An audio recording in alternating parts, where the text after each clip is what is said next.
حضرت عبداللہ بن عمر رضی اللہ عنہ فرماتے ہیں کہ رسول اللہ صلی اللہ علیہ وسلم نے ارشاد فرمایا کہ دلوں کو بھی زنگ لگ جاتا ہے جیسا کہ لوہے کو پانی لگنے سے زنگ لگتا ہے۔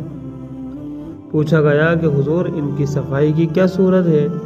آپ صلی اللہ علیہ وسلم نے فرمایا کہ موت کو اکثر یاد کرنا اور قرآن پاک کی تلاوت کرنا۔ اس حدیث شریف کا مطلب یہ ہے کہ گناہوں کی کثرت اور اللہ جل شانہ کی یاد سے غفلت کی وجہ سے دلوں پر بھی زنگ لگ جاتا ہے۔ کلام پاک کی تلاوت اور موت کی یاد ان کے لیے ثقل کا کام دیتی ہے۔ دل کی مثال ایک آئینے کی سی ہے، جس قدر وہ دھندلا ہوگا معرفت کا انعکاس اس میں کم ہوگا۔ آئینہ جتنا کم ہوگا، جتنا دھندلا ہوگا، اس میں اتنا ہی کم دکھائی دے گا۔ اسی لیے آدمی جس قدر معاصی شہوانیہ یا شیطانیہ میں مبتلا ہوگا، شہوانیہ یا شیطانی گناہوں میں مبتلا ہوگا، اسی قدر معرفت سے دور ہوگا، اللہ کو پہچاننے سے اتنا ہی دور ہوگا۔ اور اسی آئینے کے صاف کرنے کے لیے مشائخ سلوک ریاضت، مجاہدات، اذکار اور اشغال تلقین فرماتے ہیں، ذکر و دعا تلقین فرماتے ہیں۔ احادیث میں وارد ہوا ہے کہ جب بندہ گناہ کرتا ہے تو ایک کالا نقطہ اس کے دل میں پڑ جاتا ہے۔ اگر وہ سچی توبہ کر لیتا ہے تو وہ نقطہ ختم ہو جاتا ہے، اور اگر دوسرا گناہ کر لیتا ہے تو دوسرا نقطہ پیدا ہو جاتا ہے۔ اسی طرح سے اگر گناہوں میں بڑھتا رہا تو شدہ دھیرے دھیرے کر کے ان نقطوں کی کثرت سے دل بالکل سیاہ، بالکل کالا ہو جاتا ہے۔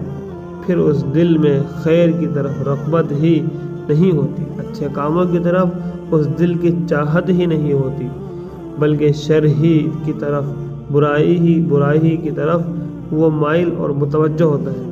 اللہ ہماری حفاظت فرمائے۔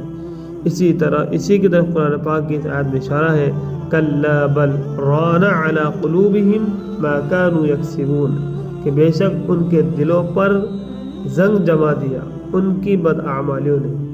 ایک حدیث میں آتا ہے کہ حضور صلی اللہ علیہ وسلم نے ارشاد فرمایا، دو واعظ، دو بیان کرنے والے میں چھوڑتا ہوں، ایک بولنے والا اور دوسرا خاموش۔ بولنے والا قرآن شریف ہے اور خاموش موت کی یاد۔ حضور صلی اللہ علیہ وسلم کے ارشاد سر آنکھوں پر، مگر واعظ تو اس کے لیے ہو جو نصیحت قبول کرے، نصیحت کی ضرورت سمجھے۔ جہاں سرے سے دین ہی بیکار ہو، ترقی کی راہ میں مانع ہو، وہاں نصیحت کی ضرورت کسے اور نصیحت کرے گی کیا؟ حسن بصری رحمۃ اللہ علیہ کہتے ہیں کہ پہلے لوگ قرآن شریف کو اللہ کا فرمان سمجھتے تھے، رات بھر اس میں غور اور تدبر کرتے تھے، رات بھر قرآن کریم میں غور و فکر کیا کرتے تھے اور دن کو اس پر عمل کرتے تھے، اور تم لوگ اس کے حروف اور زبر زیر تو بہت درست کرتے ہو، بہت صحیح کر لیتے ہو، مگر اس کو فرمان شاہی، اللہ کا، بادشاہ کا کلام نہیں سمجھتے، اس میں غور اور تدبر اور فکر نہیں کرتے۔